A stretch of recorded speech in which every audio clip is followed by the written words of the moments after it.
Om Shri Gurubhyo Namaha Harihi Om Shruti Smriti Purana Namami Bhagavad Shankaram Lokashankaram Aho Vikalpitam Vishwam Jnanam Vaibhasate Ukyam Shuktau Phanirajyau Vari Surya Kare Yatha Aho, lo behold, it's an exclamatory mark. What a surprise. What a wonder. Aho.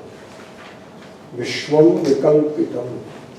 See, Vishwam, I told you, that which you perceive and conceive. That is the totality of Vishwa. Vishwa. Vividha. Multifarious. Shva, cognition or perception. One and the same. What you call perception happens to be cognition. So, therefore, it is cognized in multiple ways. What you call world is what you perceive. Without perception, there cannot be any world. So, only when you perceive, the world exists. When you do not perceive, there is no world.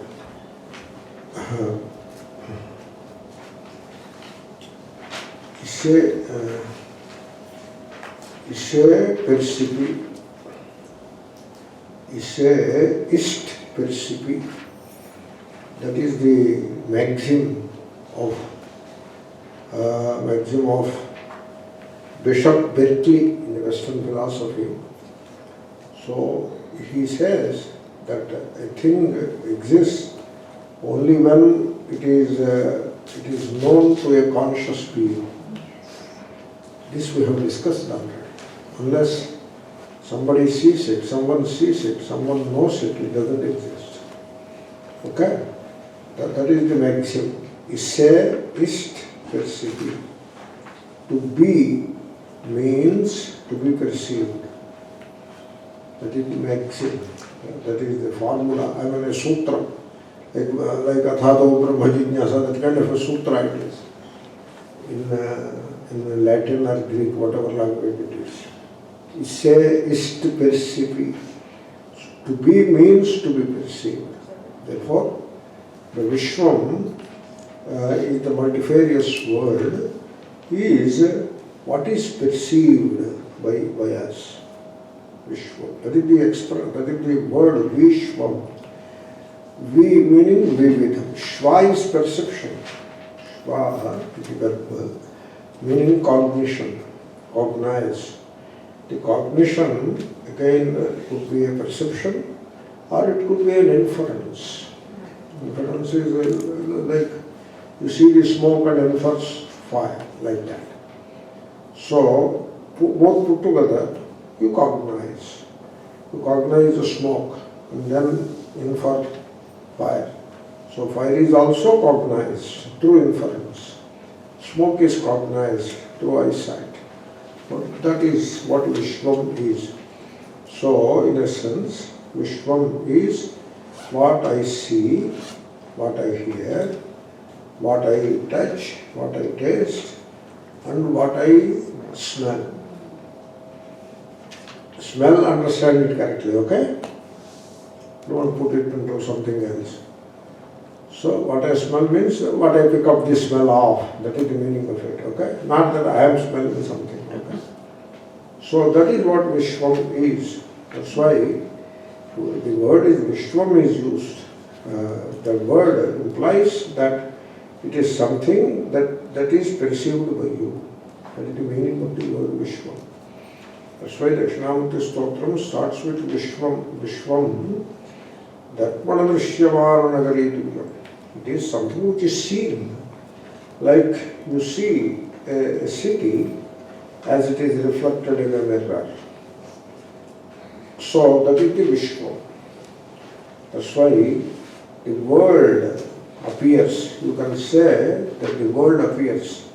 You cannot say the world exists.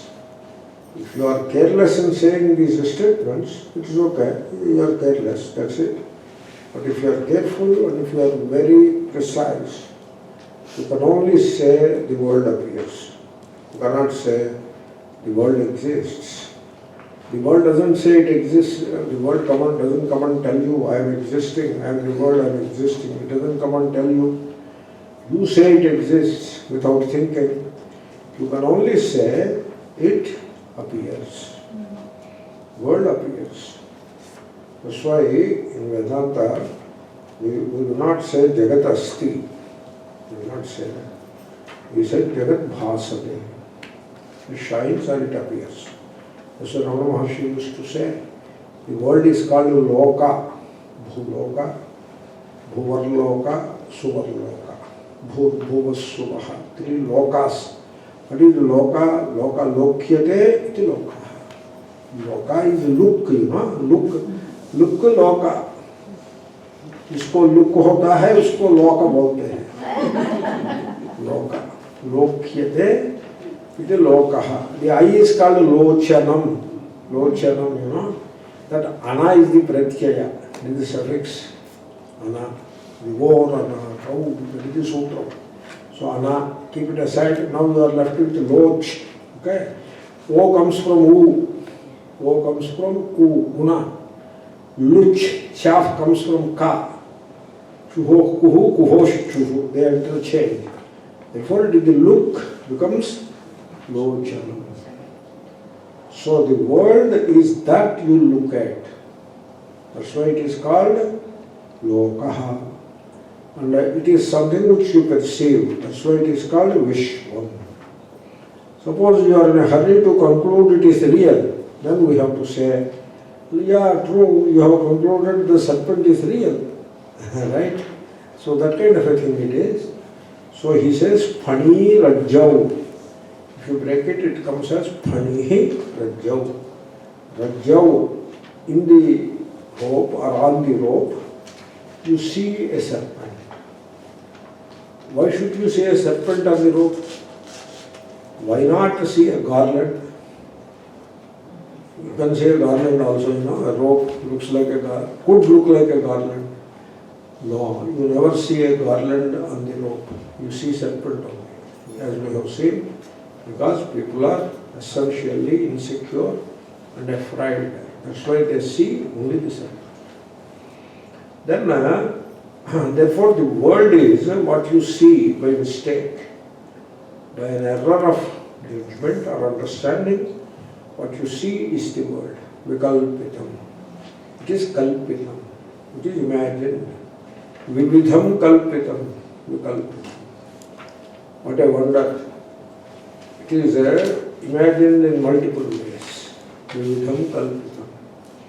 So, and also viparitam kalpitam. V is V, viparitam. Viparitam kalpitam. There is the rope and you imagine a serpent on the rope. Similarly, what is, is. What is, is. What you see is the world. Okay? And then what is, what is it? Now, you cannot describe it in words, nor you can conceive it or perceive it. If you conceive or perceive it, it becomes part of the world. That is what the world is. Therefore, by the very basic understanding of it, it is very clear that what is not that can be seen, that can be described, that can be heard, that can be conceived. Because whatever is seen or heard or conceived or perceived is the world. And therefore we say what is, is. You don't want to describe it in any other way. What is, is. That's why it is said Sat. Sat is, the isness, that which is Sat.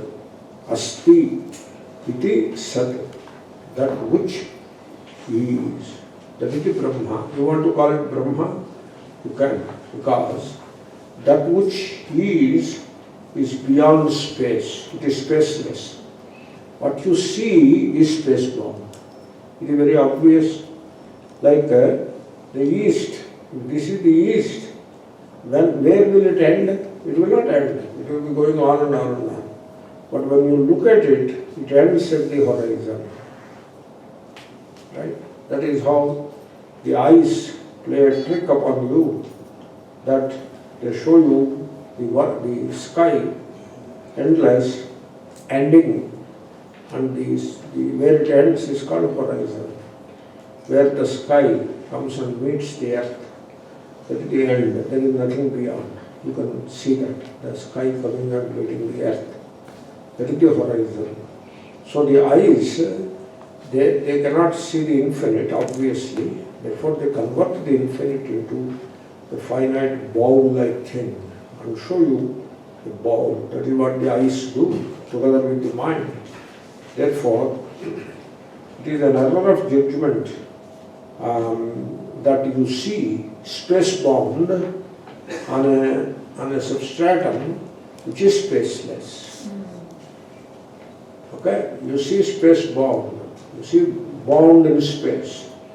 Whatever is bound in space is necessarily bound in time.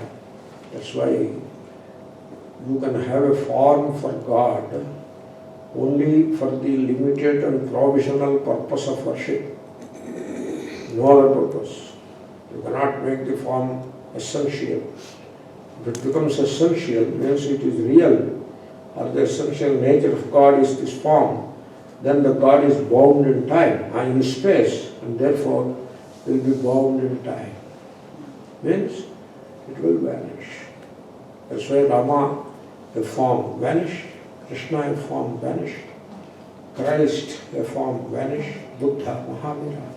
All these forms vanish like any other form. Therefore, God in essence cannot be a form. But then why do you find forms around? They are posited. They are visualized for the purpose of worship.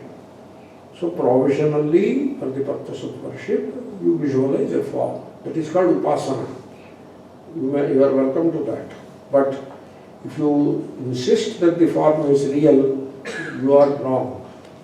Therefore, the Brahman has no form. It is nirakara. Okay, it is nirakara. No, we want to worship it in an akara. Okay, you are welcome. You may do that. No, we want to do it in multiple forms. Okay, you started with one and you will go to multiple. So, will you ever come back? I mean, you are going through a slippery path. Will you ever come back, or you end up believing that there are multiple gods and they are all married and have children, siblings, all that. So you are projecting the humanism onto God. This is what we call in Sanskrit Manavikaranam. Bhagavan is converted into the human being. So all that may not be necessary. So for the purpose of meditation, you visualize a form. You are welcome. Upasakanam karyartham brahmano rupakalpana. It is welcome. But you should not take the provisional arrangement too far. Okay? So anyway, having said that, the Brahman, what is certain. That has no form because it is boundless, meaning it is spaceless and timeless. So let us give a name which means spaceless. That is called Brahman. Brahman means spaceless. Brahman is not an icon sitting somewhere. One day you go and embrace it. If that is the impression you got, I can only say you got it wrong. So you have to rejig your thinking. It's not an icon. Brahma, it sounds like an icon. In fact, some people went to the extent of calling it Brahma Padartha. Like Padartha it is. It's a thing, a physical thing. It is all wrong, very misleading. And therefore, what is. What you make out of it is the world. Aho Vishwam Vikalpitam. Vividham Kalpitam. Viparitam Kalpitam. Viparitam why? Because what is, but what you see is something else. What is timeless, spaceless, formless, birthless, deathless, beginningless, endless, causeless. That is what is. But you see something which is space-bound, time-bound, beginning, ending, having a cause, being an effect, all kinds of things you end up seeing. That's why it is called Viparitam Kalpitam. You know what am I doing? Did you notice what I am doing? I am demolishing your conception of the world. That is what I am demolishing. That is what I am doing. So I am not doing any service to you. Please be warned. So, Aho Vikalpitam Vishwam. How come? Vikalpitam. Ajnana. Due to ignorance. Like Rupyam Shuktau. Shukti is what is Shukti? So, Seashell. A shell. A shell.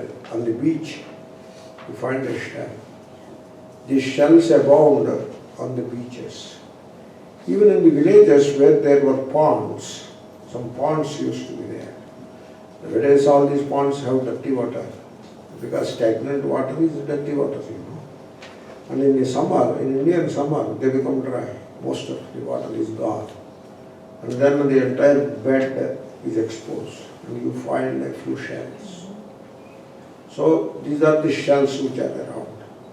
The shells, they reflect the sunlight in the daytime, especially in the summer, they reflect the sunlight.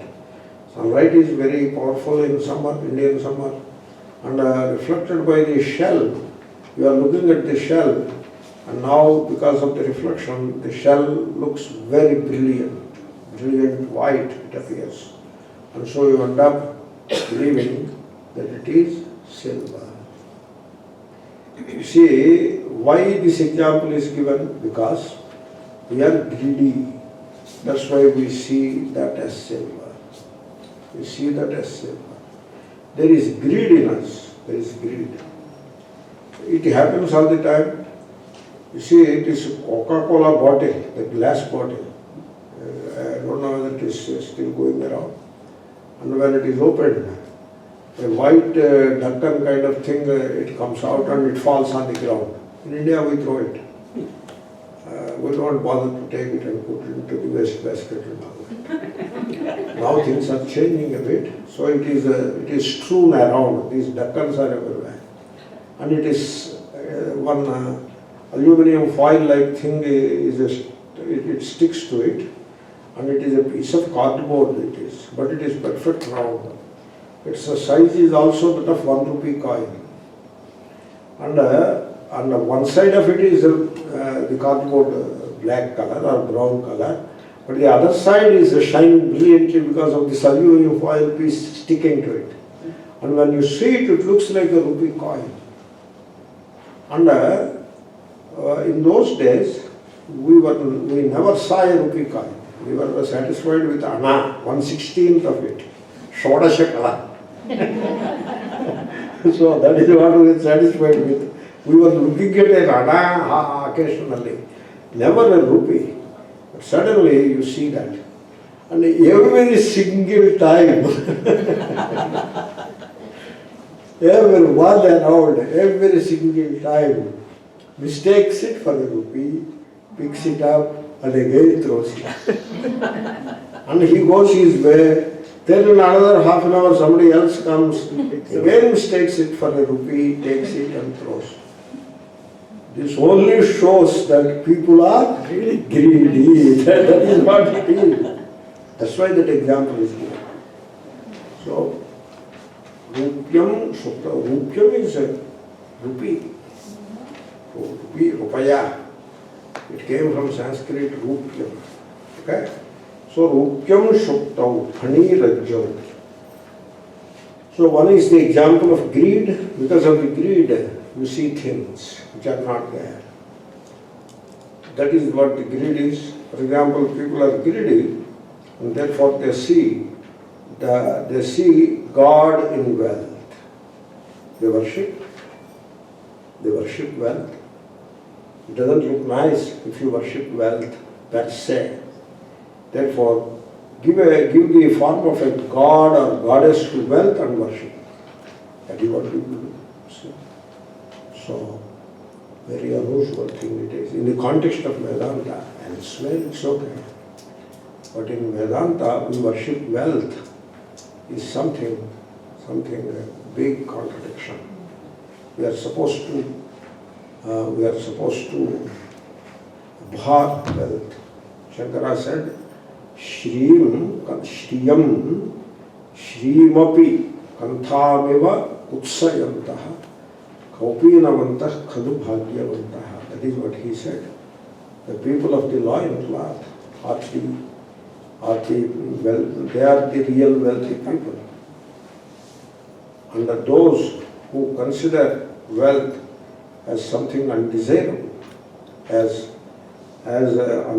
undesirable as a piece of tattered cloth, that is how Kanthameva Shrimapi Utsayantaha Kaupinavantah Khadu Bhagyavantaha. That is what he says.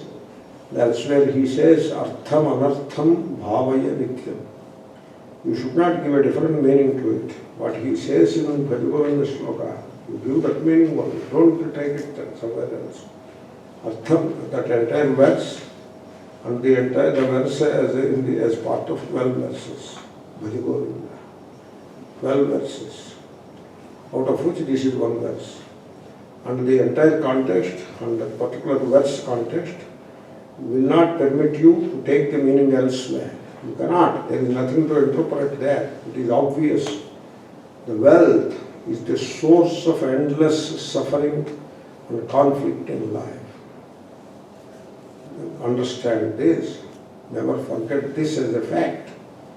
Wealth is the source of endless conflict in life. Artham anartham bhavaya nityam. We all make this mistake. This blunder, we accumulate wealth. With the Swami's also wealth accumulates. In one form or the other it accumulates. You cannot throw it out of the window. You have to make proper use of it. But before you find the proper use, the life will be gone. And the wealth gets accumulated. And you are stuck with a certain amount of wealth, which you do not need. So that's why we should be cautious in not accumulating. A positive, proactive accumulation you should stop. There should be no proactive accumulation. Proactively you should prevent the accumulation. Still it accumulates. Money has got a way of accumulating.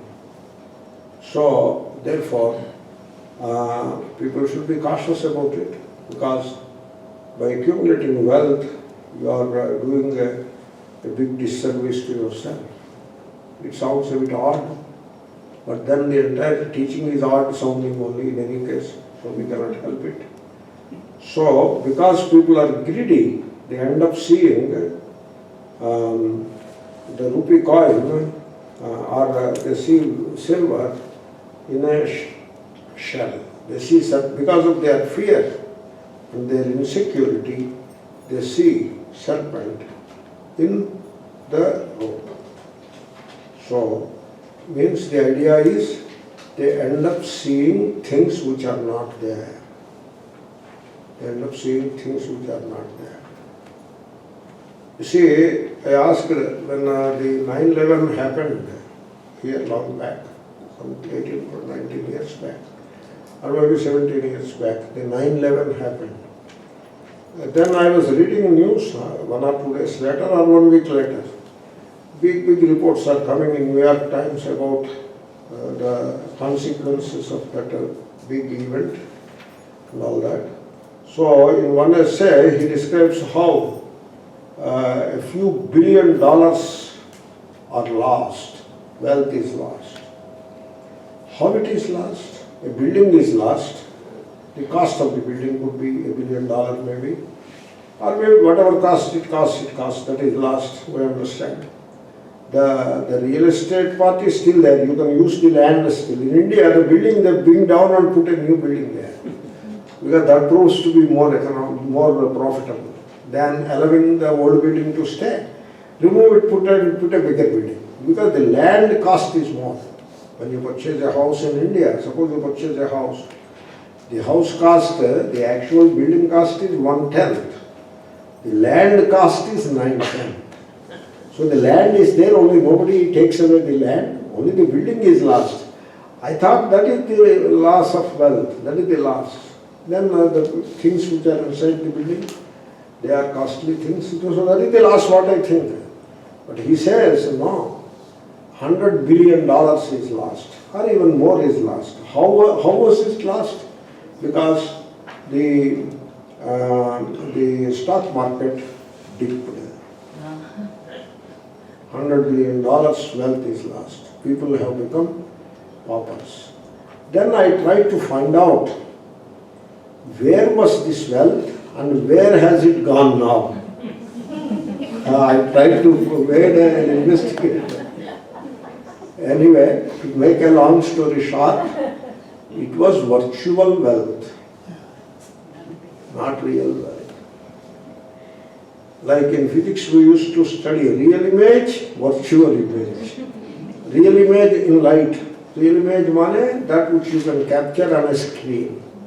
Virtual image means you cannot capture it on a screen. You see it all the time, but you cannot capture it on a screen. So this wealth, it is virtual wealth. Amazing. So suddenly the stock market goes up and the wealth has increased by 100 billion. Where from this new wealth has come? Nowhere it has come from. It is just a manipulation of figures only. And all the money is lost. Where it was lost? So, no, it is not, no such thing, it is virtual. That means what? You see, money was invented by man and then became a slave to money. What is money? You know how money was invented? The goods were exchanged at one time, the bartering system. But exchange of goods is a very cumbersome process, because you have to carry the goods all the time on your shoulder, hand over to him, like a paddy, etc. It is very cumbersome to carry. And then in exchange what you get is equally cumbersome to carry. And so physically you have to shift the goods from place to place. And after seeing it, if the person refuses to barter, then you have to carry them back. So it is highly cumbersome. Therefore, they made a small note, a piece of note. So you give me these goods, in return I will give you paddy. Paddy is at home, you come and collect it. Okay, but to make the transaction meaningful, so that it must be recorded. So on a piece of paper you write, I received so and so goods, for which in return I will give you this paddy. Like that you write and give to him, that piece of paper. He will bring it in the evening when he is going home. He will bring that piece of paper on the way to his village. He will bring it to your home. You will keep a bag of rice ready, take back that receipt and give him the bag of rice. He will take it on the cart. This is how the money was invented. That was the money. Even today, money is in the same form. Money is a particular kind of paper on which there is a signature of the governor of the Reserve Bank, etc., saying that I assure you this much value. That is what it is.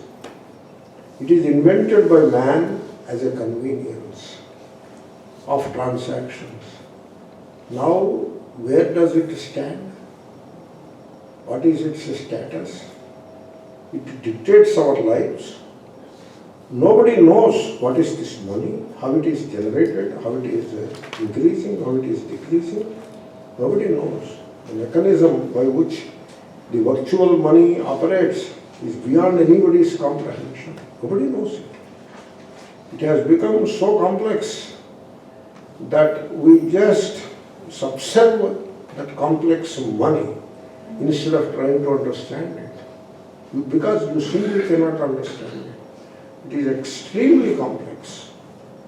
So when the money and the stock market, all this I described with to make one point. The point is, all of it is virtual.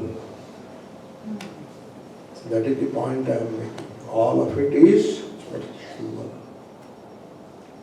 It is not real. It is not real. It is entirely virtual. Means unreal. So, one aspect of life I highlighted to make the point that it is unreal. Okay? Like that, every aspect of the life, every aspect of it, every aspect of this universe, this world that you experience is unreal. It's just an illusion. Just like the serpent is an illusion. You should not again make a mistake that it is now, but it was not there, it will not be there, but it is now. You cannot talk like that, because the serpent doesn't exist even when you are looking at it as serpent. Serpent nahi tha, nahi hai, nahi hoga. That is what the serpent is. That is the illustration. Okay? So don't try to confuse it. Very clear. There is no scope for any confusion. And you need not beat around the bush also, going round and round and round and round and never concluding anything. I am not interested in all that. I am very clear. The text is very clear. It is like a serpent that you see on a road. The serpent was never there. It doesn't exist even while you are looking at it as a serpent and you are afraid and all that. And when you know that it is not a serpent, that is the future, it will not be there. So, Adav nahitha, ante adav ante chayan nasti, vartamane vitattatha, mandukya. Therefore, it is never there, only it appears. So the best example is a movie in modern times. Shankara, somehow he anticipated this movie and he said, Darpana drishyamana nagari tulyam. That is what he said. Therefore, the universe is that which appears. You can say that it appears. You cannot say that it is real. For example, you have indeed seen a dream yesterday night. That is a fact. You have seen a dream is the truth. But the content of the dream is unreal. It is not real. The same applies to the waking state. Okay? So, therefore, this world appears. You can only say that it appears. You cannot say that it exists. You see, this reality, what we call it is not real, but we take it as real. The reality. What is the reality? You can call it day-to-day reality. Day-to-day reality. And it is a space-time reality. Because the building is real, the objects are real, the possessions are real, the relations are real, and some of them make us happy, some of them make us unhappy. So all this day-to-day reality, it is contained in space, in the space of a physical body, in the space of the building that you own, etc. And it is contained in time, in the flow of time. Therefore, I would like to call it the day-to-day space-time reality. This reality, so how do we arrive at that so-called reality? It is arrived at on the basis of the report of the senses. The senses report to you. The senses are the five senses. They report to you. And so the report consists of forms, sounds, etc. Shabda, Sparsha, Rupa, Rasa, Gandha. Therefore, reported by the senses, including the mind. Senses include senses. Mind is the inner sense. The five are the outer senses. Therefore, this reality, so-called reality, day-to-day reality, space-time reality, as it is reported by the senses, and also as it is reported by the newspapers, because inference, newspapers, inference.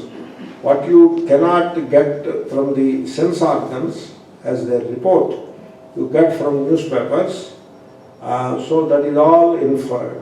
It is something is written in the newspapers, therefore it must be real. That is the day-to-day reality. So now I put it as the day-to-day space-time reality as it is reported by the senses and the daily newspapers is in fact no reality at all. It is no reality at all. It is an illusion. Why illusion? Because rupyam shuktau phani rajjau. That is how, that is the illusion. Okay? It's an illusion. Let it be. Let it be. What is wrong with it? For example, if you go to movie, that is illusion only. The movie is a make-believe. It is an illusion.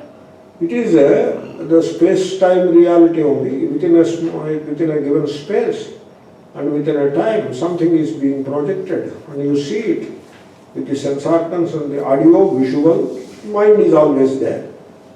And that is an illusion, obviously. But that illusion, it is an entertainment. It entertains you. There is rasa in it. Srungara, then Karuna, Bibhatsa, Bhaya. So many rasas are there. That it is entertaining, it is. Why it is entertaining? Being unreal, it is an illusion, but still it is entertaining. You know why? Because you never lose touch with the ground reality. While watching the movie, you are sitting in a chair. Back in those days, we were sitting on the floor and watching it. And the floor is dirty and moist, cold, and a few other people are also smoking cigarettes, and it is smelling bad. That ground reality, we never lose touch. It is always there under our feet. It is not even under our feet. It is there, on that we are sitting. Okay? We are in touch with it, firmly in touch with it. That's why the illusion becomes an entertainment. To put it in a technical word, while watching the movie, you are a sakshi. You are not so dumb as to believe it is all real. You are not involved in it. You do not take it as the gospel truth or any such thing. You are a mere uninvolved witness. That is what you are. And hence, the movie becomes an entertainment. Even Karuna Rasa becomes an entertainment. Like King Lear movie. A marvelous movie it is. Though it is a tragedy, still it is marvelous. There are tears in your eyes, yet how is the movie? I enjoy it. The secret of it is that you never lost touch with the ground reality.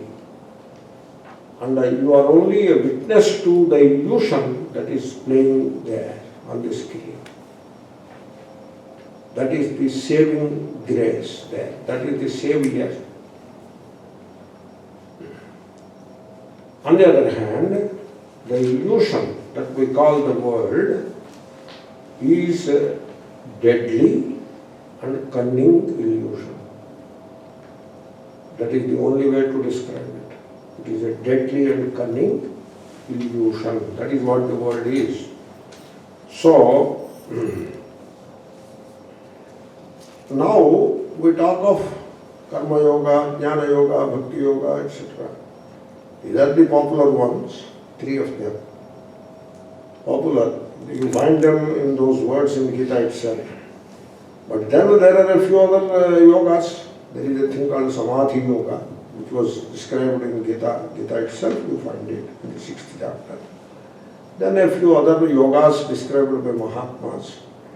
So, yoga is communion. That is the thing it is. Okay?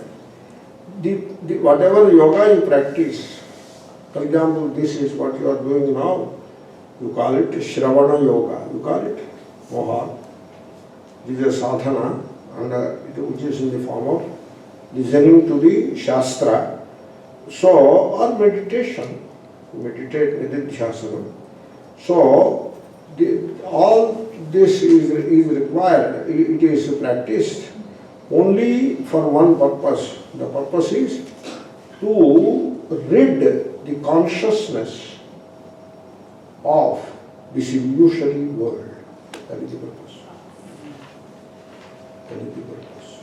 That's why when you come to Vedanta, you still perform karma, but that karma is aimed at ridding the consciousness of this illusion, which is very deadly and cunning. So that is how the karma yoga, it becomes karma yoga.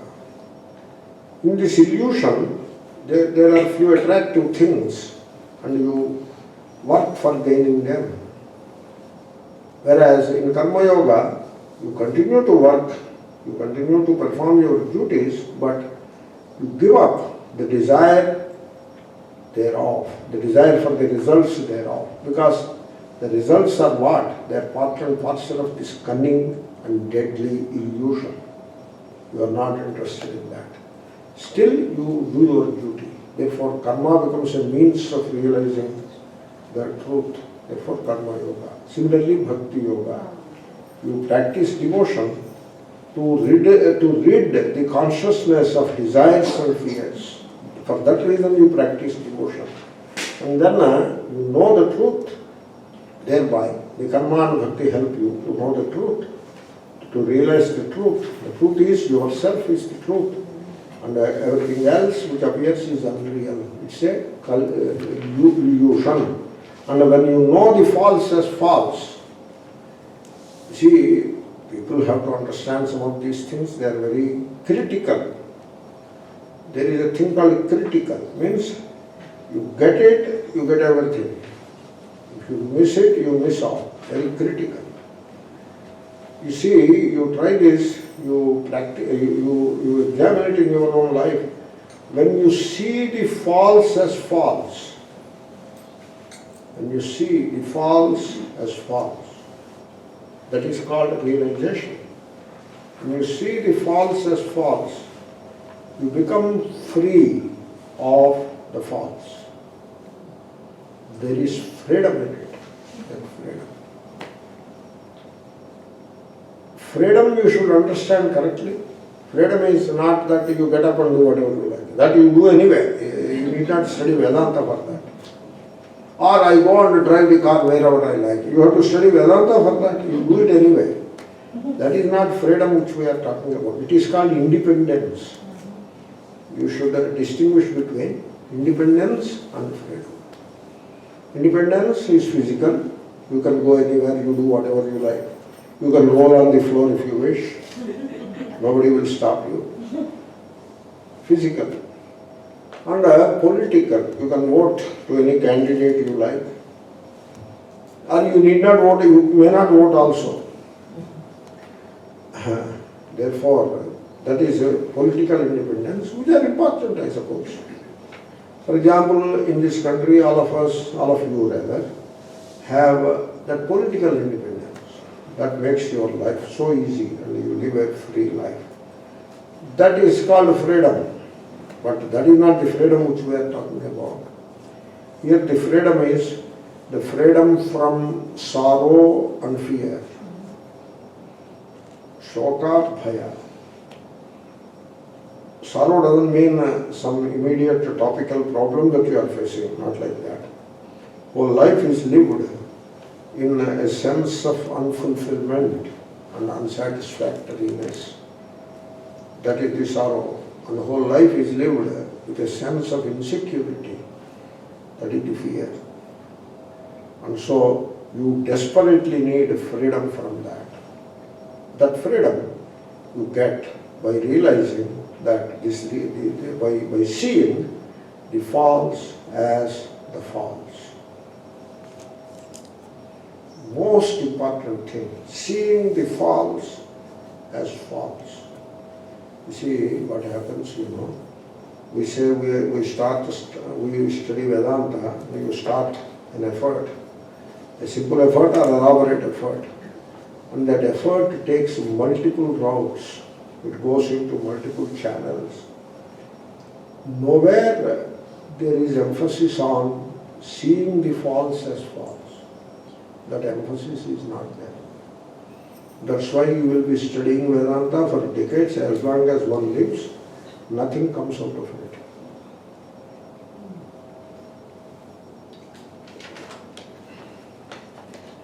You see, 3 people are walking. It was dusk. And all the 3 saw the serpent there. He is sitting across the path. All the 3 saw. One of them is very anxious to get a stick or a lathi so that he can beat the serpent. He can kill the serpent by beating it. That is what they do. It is the right thing to do in a village situation. And normally that is what they do. Therefore he is looking for, if it is scorpion, he will use his chappal. But if it is serpent, he needs a lathi. And so he is looking for a lathi, searching for a lathi. Then the second one, he knows all mantras. He is an upasaka. The first one is karmi. The second one is upasaka. Therefore he starts upasana, naga upasana. This naga upasana is very popular. It is there in every temple. You find naga everywhere. There is naga. Naga is serpent. In every god or goddess that you worship, there will be a representation of serpent. In some serpent will be there. You can see that you cannot avoid it. So it is part and parcel of our culture and our tradition or religion, whatever you call it. Therefore, he chants the mantra. There is a mantra for Naga. I know the mantra myself. I don't want to show off now. But I can recite the Naga mantra. In a very perfect way I can recite. So the second one started the Naga mantra. The third one said, just wait, Appa, just wait. It is still there, it is not running away. The lathi is nearby, we can fetch it and kill it. The mantra also we can do and make it it will not behave and it will run away. But I have a torchlight in my pocket, let me see, because it is dusk. So he puts the light on. It is a rope. Okay? Therefore, your karma and bhakti should not be an obstacle to see the truth. In this example, they become obstacles. They become huge distractions. Nothing wrong, Nothing wrong. Suppose you thought it is a serpent and you went and brought a lathi and beat it and then found it is not a serpent. Is it adharma? No adharma in it. Maybe it is the right thing to do also in that context. But is it not a distraction? And then you start upasana, naga upasana. There is Upasana. Most of the Indian names, particularly South Indian names, will have Naga in one form or the other. Most of them. And once or twice I made inquiry out of curiosity. There is a big name, so it will be a long name. We used to have a friend called Prasad. His name is A2Z Prasad. Because so many Vera Venkata Satya like that. Then there will be a Naga somewhere. Naga, it's a synonym. Somewhere it will be there. I asked, why did you bring into it? There is always an old woman in the house, great-grandmother or grandmother. She persuaded them to push it into the name. That is how Naga comes into the name. More often than not, it is forcefully recommended and incorporated by the old woman in the house. That shows how important Naga is part and parcel of our tradition. Okay? So anyway, I was making things a bit light. The point is, but there is truth in what I am saying. The point is, when you know that it is not a serpent, what a freedom it is. What a freedom. You don't gain anything out of it. You need not gain. Because nothing can be as precious as that freedom, psychological freedom from fear. We are all very anxious people. We live in anxiety. Please look at yourself. I am saying we, because we are very anxious people. Because, you know why? Because we have possessions to be safeguarded. We have goals to be accomplished. And we have relations to be taken care of. We have duties to be performed. We have gods and goddesses to be worshipped properly. No surprise. We are very anxious people. All of this is a deadly and cunning illusion. That is the verse whether you like it or not. So, bhasate. All of this, Vishwam, Vikalpitam, the multifarious world, entirely imagined by an ignorant mind, Ajnanat Vikalpitam, bhasate. But then the question comes. The serpent appears, but it requires a locus to appear. Without locus, it won't appear in thin air. The locus is rope. The silver appears in the locus of a shell. There is a third illustration, we will come to it. You need a locus. This locus, we call it in Sanskrit, Adhishthanam, that is the name given to it. We don't call it Adhara, we call it Adhisthana in Sanskrit. Okay? So, what is Adhisthana? When you see the false as false, the real remains in all its glory. That real is called Adhisthana. So, Rajju is the Adhisthana. And then shell is the Adhisthana. Now this world is a deadly and cunning illusion. What is the Adhisthana for that? You have to find out the Adhisthana. You go to the movie, the entire movie is an illusion. All of it is an illusion. But do you have any problem if I call it illusion? It is illusion. You love it, but still it is an illusion. Now, what is the Adhisthana for that illusion? So the Adhisthana is the lighted screen. You should not say screen. If it is screen, then you don't need a projector and a projection and all that. A lighted screen. Screen is Sat, lighted is Chit, Sat-Chit. You need a lighted screen. That is the Adhisthana. Okay? Take it like that in the illustration. For this Vishwa, which is a grand illusion, it is Mahamaya, the grand illusion, which is very cunning, because even great scholars and philosophers are deluded by it. That's why it is cunning. It is deadly because the whole life is lived in sorrow and fear because of this illusion. And so that kind of an illusion it is. What is the adhisthana for this illusion called Vishwam? You know what is the adhisthana? Your inner light. The earlier verse said that you are the light, you know.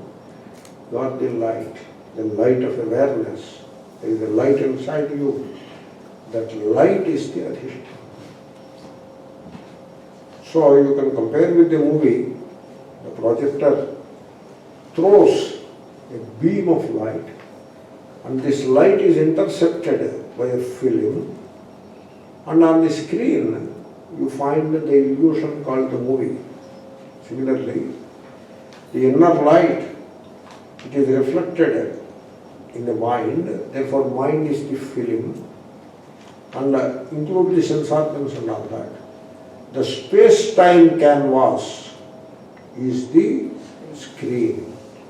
So on the canvas of space-time, as the film called mind plays, film moves also. Film moves, you know.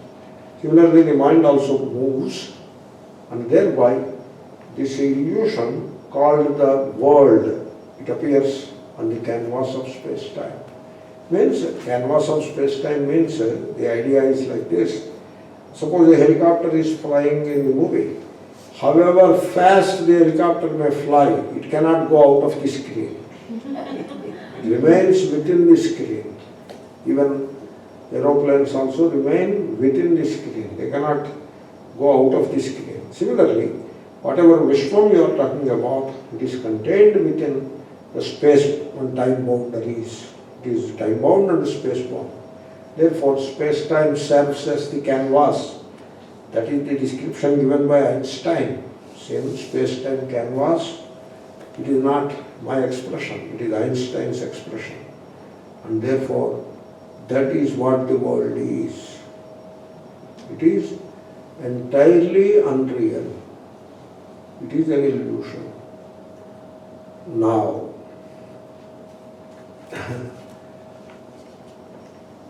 you have to realize that. You have to realize that you are dreaming a dream which you call the world. You have to realize. This is not some kind of an armchair philosophy that we are discussing. It is very practical and pragmatic. For example, you try this. When you face a distressful situation in life, I did not feel like saying calamity because I don't want anybody to face a calamity. Calamity seems to be a very powerful word. You find a situation which is distressful, which causes distress. Then you close the eyes and for 30 seconds you stay with yourself and tell yourself, you have to be a teacher to yourself. Atma is the Sadguru. You have to teach yourself. I tell you, what you teach yourself alone will have a result, will have an effect.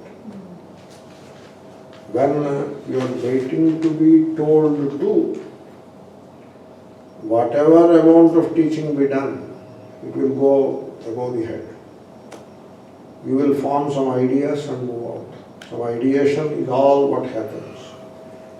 This sorrowful situation, this unhappy situation, it plays again and again and again in the lives of the people. They study Vedanta in one form or the other. They understand it, they have all the correct understanding, they know all the definitions correctly. They have all the right terminology. Not only terminology, they have all the right ideas. Atma is spaceless, Atma is timeless, everything they have as an idea. That is what is called, it is not your fault. There is a process at work. The process is called ideation. I told you the example of jackfruit. So that by very pictorial and by correctly describing, I can give you an idea. And you get an idea. Like in Puranas, there is description of heaven, Swargam. And the verses go on and on and on and on. And somebody who knows Sanskrit can make out immediately. Others, they listen to him as he describes it. I have seen it. I have seen it. A colleague of mine who knew Sanskrit well, he picked up some description, maybe from some Purana, and he went on describing the heaven. And I was looking at him, and there are 2 or 3 other scholars on the dais. I am looking at their faces, and I am looking at the audience. All are spellbound by this description. And at the end of it, everybody believed that they knew what is Vaikuntha and what is heaven. They knew it. They know. They know it. They know heaven. Really. I knew Niagara at the age of 10. They know heaven. Once I made a trial. This is how the philosophical mind works, I suppose. I asked one Acharya, he is a great vertical wala, Vaishnava, very devoted Vaishnava. He has respect for me. I asked him, Maharaj, do you know Vaikuntha? He said, yeah, I know. Okay. And the grandeur of the Vaikuntha is all known. Yes, I know it very well. Since how long? Since 40, 50 years I know it. He tells. Can you believe it? I mean, he is not bluffing. He is not telling a lie. He is a simple person who tells the truth. He is telling the truth as he understood it. Okay? Now you know what is the process of ideation. It happens so pakka, so perfect way that you do not even know that you are a victim of process of ideation. Really. Amazing. That's why the great scholars of Vedanta are no better than a bag of bones, because all their study has gone into this tremendous process of ideation. They have all the correct ideas. I am saying it because if you can dislodge yourself a wee bit from that ideation and replace it with the real understanding, the deep within, you know it, you realize it, a wee bit, you are a free person. It liberates you. So, I tell you, a ton of precept is worthless before an iota of whatever that proverb is there. There is a proverb of that kind. An iota of realization, an iota of knowing deeply within, an iota is superior to a ton of precept. So the proverb is an iota of practice is superior to a ton of precept. The practice is the knowing correctly. Therefore, you have to carefully dislodge yourself or your mind from that ideation process. You should not allow the ideation to take roots in you. Because what happens, when it takes roots in you, you will never come to know the truth, number one. Number two, when some unfortunate guy like me or some reckless guy like me points out that it is ideation, you will become angry with that guy. Therefore, it becomes a thankless job to point out. Really. Only a reckless guy can do that. You want to be respectable, then you cannot do it. You don't care for the respectability, then only you can do it. That ideation is such a powerful thing it is. It holds big people and systems and structures under its command. All the systems and structures and sects and cults, they run on the simple principle of ideation, not knowing a wee bit of the reality. That is how it happens. That is the Mahamaya. So you have to understand the criticality of it. And therefore, when you face a distress, you see, entire Manukya is not going to help you. If it becomes idea, that is how it becomes. But you may not know Manukya like a scholar, but remember this basic tip or a thumb rule that whenever you face a distress happens to anybody, just sit upright, look at yourself. You should learn to look at yourself.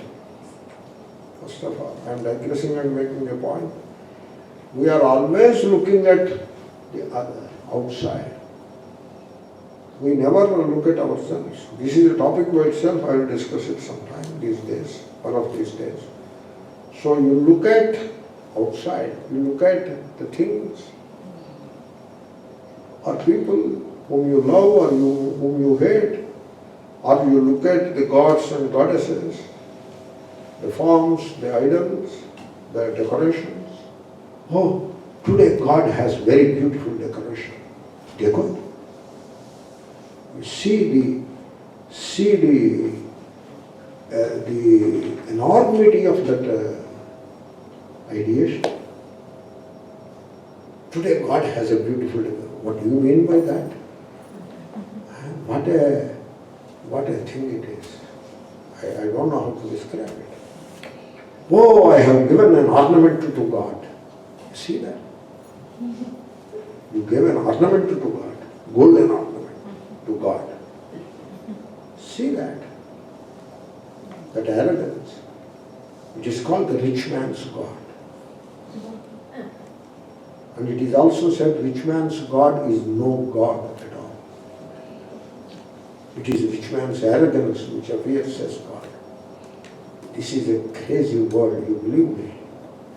So, when you face a distress in life, any time, you sit upright and look at yourself. So stop looking at all these things. They have no value. Don't allow all these distractions to happen. Every time you try to look at yourself. That is what I was suggesting at the beginning of this small retreat. You have the best opportunity to remain silent, to be inward looking, antarmukha, to look at yourself. Antarmukhatvam is the foundation of Vedantic knowledge. So when you look at yourself, and then tell yourself, all these events of life, they appear real, but they are not real. This event is also the same. It is like another dream. You tell that to yourself. Tell it to yourself. You teach yourself, lecture yourself. The one who lectures himself or herself knows the truth. So you lecture yourself. This event is happening or happened. This is another dream, dream-like, nothing more. It is not real. You tell yourself. Then you open your eyes and see what happens. The burden becomes less, becomes half, 50% it becomes. You get some freedom. The heaviness of the distress is gone. Then the event will be there, the context will be there, and the context demands a response all the time. And so you respond appropriately. Whatever needs to be done, you do it. You don't react, because now you know it is one more event, part and parcel of this Vishvam, and it is not real. Then, so I made the point already. Then to complete the verse, Vari Surya Kare Yatha. That is again another glorious illustration which we employ, which is employed by the great Acharyas in Vedanta. That is the Mirage. In Sanskrit, it is called Mrugatrishna. Mirage. It is an arid place, arid land, extending boundlessly, an arid land, maybe even a desert, semi-desert or desert itself, And the deer, a wild animal, like a deer, Mruga is a deer. The deer, or it could be a doe also, whatever, Mruga. So Mrugi, doe, but there is a thing called Puvad Bhava. So that the Stri Prichaya vanishes and you end up with Mruga. So it could be a deer or it could be a doe, whatever. And it is thirsty. It represents the human being, male or female. And the deer is thirsty and it sees water. Trishna is thirst. Mruga Trishna, the thirst of the deer. It sees water. It is not water. The Adhisthana is Surya Kara, the ray of light. That's why in Sanskrit it is called Maru Marichika. Maru is the desert, Marichika is the sunlight. Therefore a ray of sunlight, which has undergone total internal reflection. So instead of going through the medium and reflecting on the other side, it gets reflected all the way back upwards. So when the right conditions are satisfied, the total internal reflection happens. And because of the variation in temperatures, on the ground the temperature is more, and as you go up the temperature becomes a bit less. Like that the variation in temperatures will be there, and because the ground absorbs the light and the heat. So anyway, you know it very well. So the sunlight is reflected. Therefore sunlight is the Adhisthana. That is what the deer sees, the sunlight. But it doesn't see the sunlight as sunlight, it sees the sunlight as water, fresh water, very, very attractive sight, fresh water in a desert. And then it is thirsty, therefore it moves in that direction, the deer. As it is moving, the water is receding.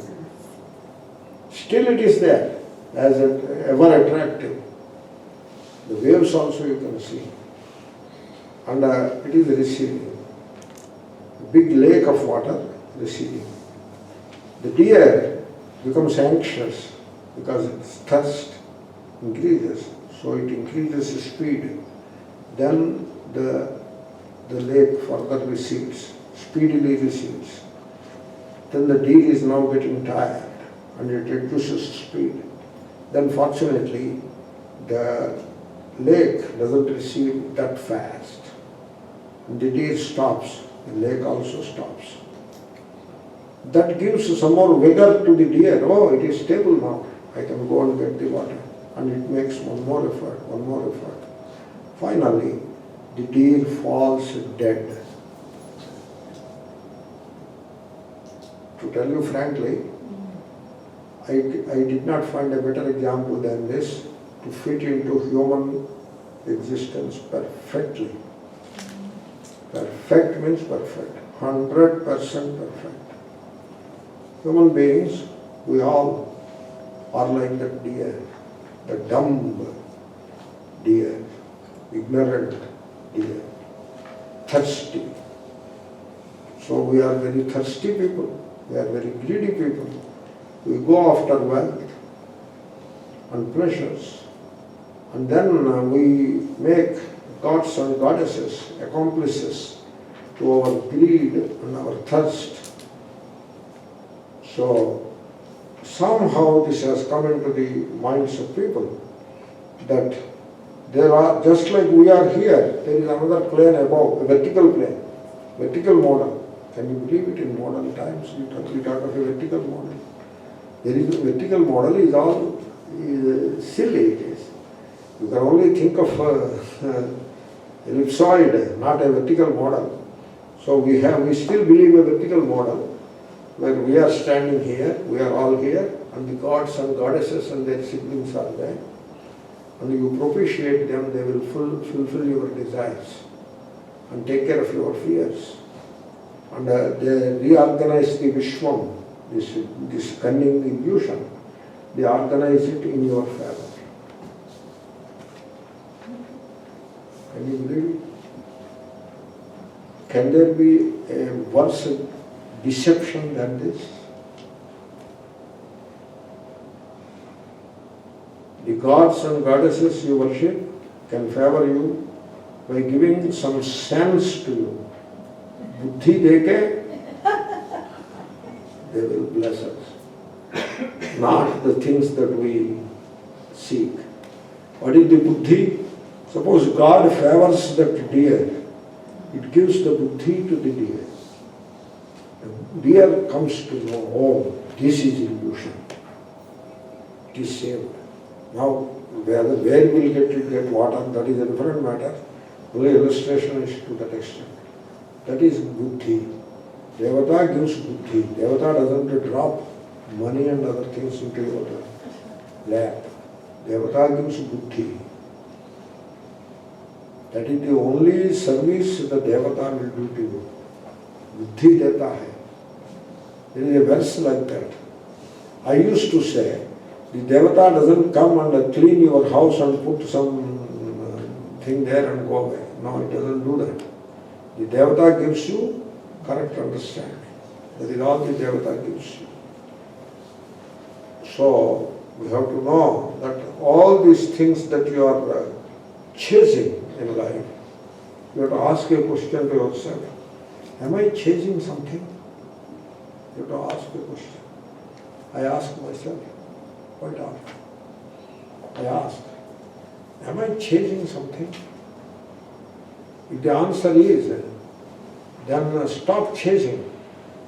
Shame upon you that you have to chase something. Stop chasing and be contented. Be with you, in you. That is the right thing you have to do. This is what I tell myself. So, you have to ask. You see, some small thing, now the class is over, we go and have a cup of coffee. So don't apply to such small things. Okay? So some practical things you don't apply. You need some diksha and roti kapda makan, you need that, you by all means you get it. Are you chasing something? So you look at yourself. If you are chasing something, you are like that unfortunate deer. Because this world, the things that you are chasing are illusion. They are not real. You are totally mistaken. You have become a victim of the grand illusion, the deadly, and that's why I said the deadly and cunning illusion. Therefore, you have to take the correct message from it. We will say now the word meaning. Aho, lo behold, Vishwam, the multifarious word, Ajnanat, due to ignorance, Mayi, in myself, Vikalpitam, imagined in variety of ways, Bhasate appears, like what? Yatha, like Shuktau, on the shell, Rupyam, silver, Rajau, on the rope, Phani, like the serpent, Surya Kare, on the sunlight, Vari, like water. Aho vikalpitam vishvam, jnanan mayibhasate, rupyam shuktau phani rajau, vari surya kare yatha. Om Purnamada Purnat Purnamudachyate Purnasya Purnamada Purnamevadachyate.